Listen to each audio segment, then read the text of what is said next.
So then, I guess regressive taxes would also fall under structural corruption.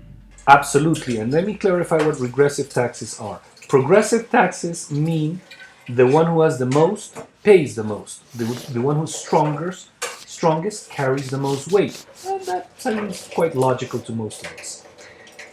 Regressive taxes, on the other hand, which is the structural corruption example that you cited, means that the weakest carry the greatest burden. The poorest end up paying, in practice, the most.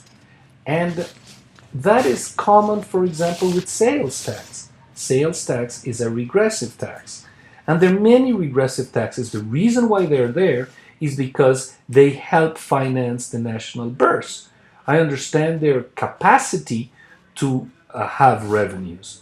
But if you were to be at least have decently, reasonably decent, you should have less than 50% of the taxes should be regressive, not more.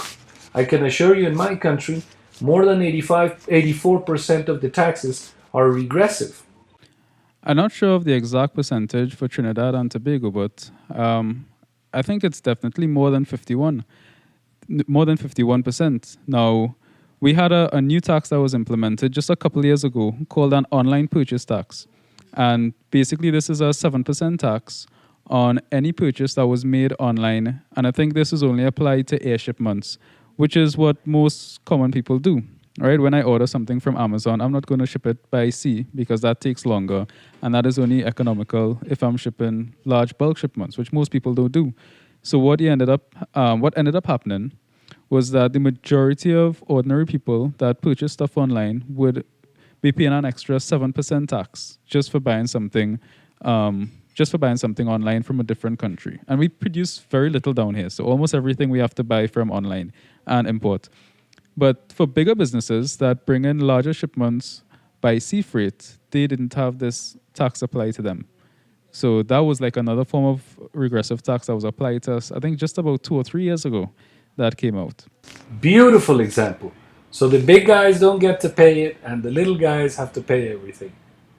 Yes. Yeah. That happened. And I think you were saying the lure of this is that it's a lot harder to charge a few rich people than it is to charge the massive middle class and working class.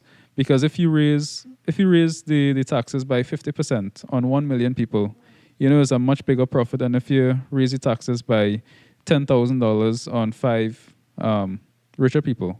So that's why the regressive taxes are so luring to try to get money for the public purse, because it's easier just to take a little bit from a lot more people to get a lot more in exchange for it. That is the essence of the argument. Another additional one is that whenever you have a government who has a tax rate of 10% in a progressive system, meaning that the ones who have the most pay the most, suppose they want to increase their revenues twofold. The only way that they can increase their revenues in their government twofold is to guarantee that the rich group that is paying the most in a progressive system will have to double their patrimony before you can tax them.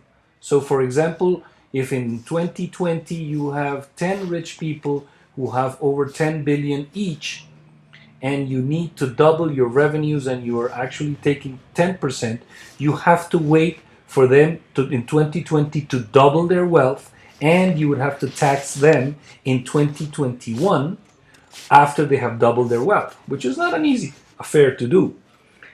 On the other hand, if you just want to double your revenues, charge everybody $1, and then you can double your revenues. That's why governments like so much regressive taxes, but they're profoundly unfair. They're actually structurally corrupt.